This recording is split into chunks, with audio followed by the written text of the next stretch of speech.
Bagian 1. Di sini kita diminta untuk menentukan solusi homogen. Oke, jadi dari soal ini ada persamaan beserta nilai koefisiennya, tinggal disubstitusikan saja. Nah, persamaan ini hasilnya bisa disederhanakan, dan untuk mencari solusi homogen maka ruas kanannya diubah menjadi 0. Setelah itu didapatkan persamaan karakteristik sebagai berikut.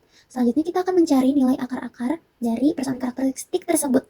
Nah, diperoleh hasilnya adalah min 1 plus minus 2i. Di sini merupakan bilangan akar kompleks karena negatif 16 ini merupakan imajiner. Selanjutnya, R pada akar kompleks itu adalah alpha plus minus beta I. Untuk persamaannya sendiri adalah sebagai berikut. Jadi kita tinggal substitusikan nilai alpha dan betanya sehingga diperoleh hasil dari solusi homogen.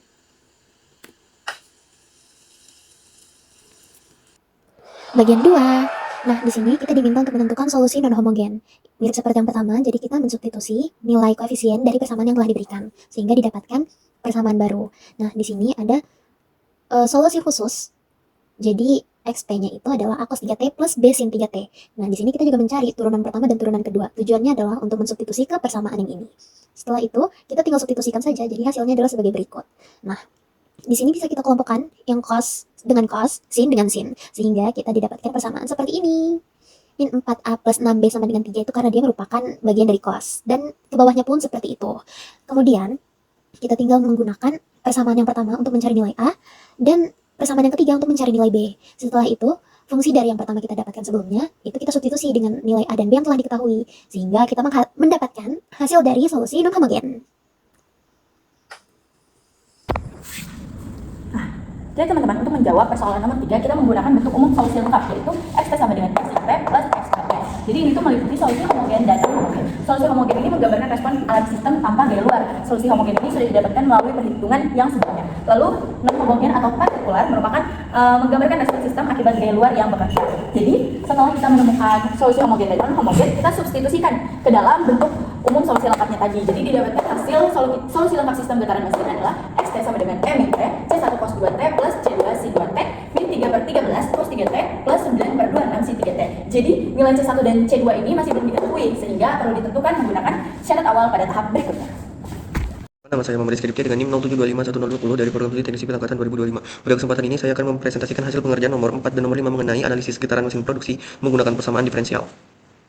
Oke, jadi untuk pada nomor 4, tujuannya yang dicari itu adalah solusi khusus yang memenuhi syarat awal sistem, yaitu X0 sama dengan 1 dan turunan X0 sama dengan 0. Dari nomor sebelumnya diperoleh solusi umum sistem sebagai berikut.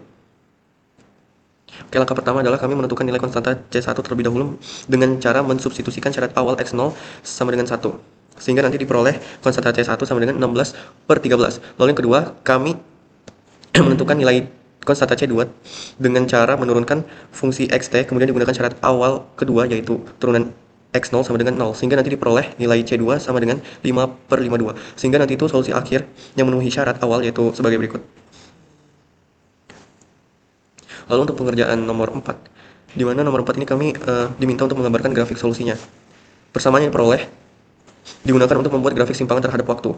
Kami memilih interval 0 hingga 10 agar asumsi untuk visualisasi grafik dapat diamati dengan baik. Berdasarkan grafik yang diperoleh, terlihat bahwa simpangan mengalami perubahan naik dan turun secara periodik atau berisolasi. Hal ini menunjukkan bahwa sistem berada dalam kondisi stabil.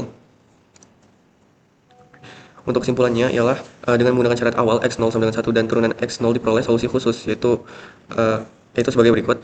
Lalu untuk kesimpulan nomor 6, grafik solusi menunjukkan bahwa sistem mengalami getaran periodik yang stabil karena amplitudo getaran tidak bertambah besar dan tetap berisolasi di sekitar titik keseimbangan.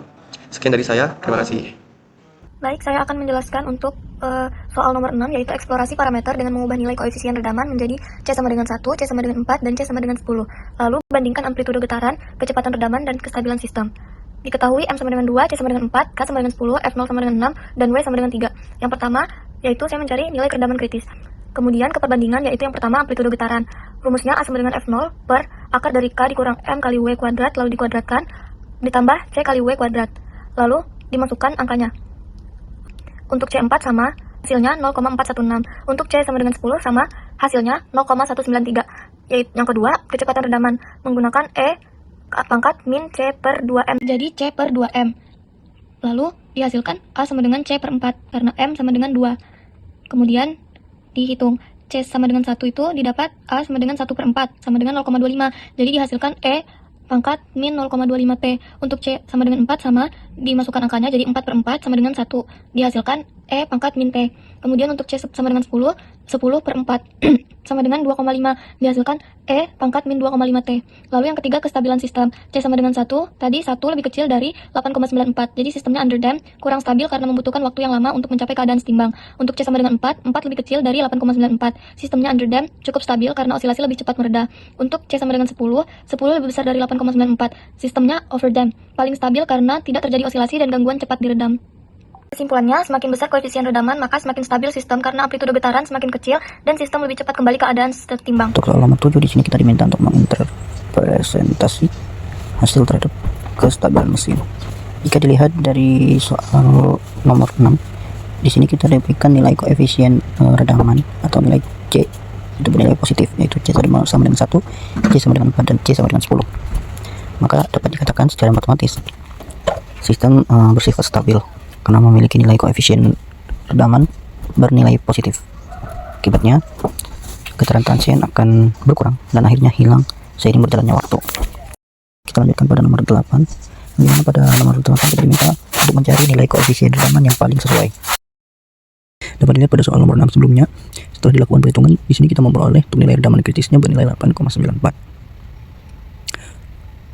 Untuk ketiga C, sehingga nilai C sama dengan 1 bernilai lebih kecil dari nilai redaman kritis. Sedangkan untuk C sama dengan 4 bernilai lebih kecil dari nilai redaman kritis, dan untuk C sama dengan 10 bernilai lebih besar dari nilai redaman kritis. Dan berdasarkan perbandingan amplitudo getaran yang telah dilakukan, diperoleh untuk nilai C sama dengan 1 itu bernilai 0,702 dan nilai C sama dengan 4 bernilai 0,416 dan untuk C sama dengan 10 bernilai 0,193. Oleh karena itu dapat disimpulkan untuk nilai koefisien redaman yang paling sesuai itu jatuh kepada nilai C sama dengan 10.